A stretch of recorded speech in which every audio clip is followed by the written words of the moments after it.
Hi Vivek. Hi. ఈరోజు ఏం నేర్చుకుందాం ఫ్రెంచ్ లో? ఈరోజు మనం కొంచెం బేసిక్ గ్రామర్ నేర్చుకుందాం. ఎందుకు భయ్యా గ్రామర్ అంటే ఫస్ట్ సెంటెన్సెస్ ఫామ్ చేసుకోవడానికి బేసిక్ గ్రామర్ అయితే వచ్చి ఉండాలి కదా, ఏ లాంగ్వేజ్ అయినా. అందుకనే నేను ఇద్దరం కలిసి బేసిక్ గ్రామర్ నేర్చుకుందాం. సో ఫస్ట్ సింగులర్ ప్లూరల్ నేర్చుకుందాం. సో నిన్న చెప్పినట్టు జ అంటే ఏంటి? ఐ. అదే ప్లూరల్ లో ను అంటే వి. అదే సింగులర్ లో తు అంటే ఏంటంటే యు. అదే వు అంటాన్ని ఏమంటారంటే దాన్ని కూడా యు. అదే సింగులర్ లో హీన్ ఏమంటారంటే ఇల్.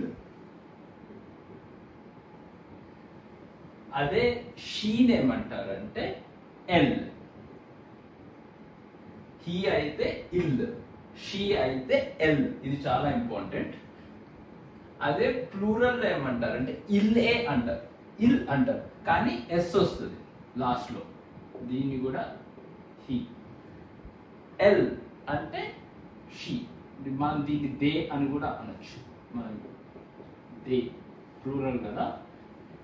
ఎస్ వచ్చింది అనుకో ప్లూరల్. అదే ఈఎల్ఎల్ఈ అంటే సింగులర్. ఏదైనా సరే ఇక్కడ ఎస్ వచ్చింది అంటే అది ప్లూరల్ అయిపోతుంది. ఇంగ్లీష్ లో కూడా అంతే కదా, ఎస్ అని పెడతాం కదా మోస్ట్ ఆఫ్ దెమ్ ప్లూరల్ రావడానికి. అందుకని ఇది ఇక్కడ కూడా సేమ్. ఈఎల్ఎల్ఈఎస్ అని వస్తే ప్లూరల్. తు అంటే వు, వు అంటే యు.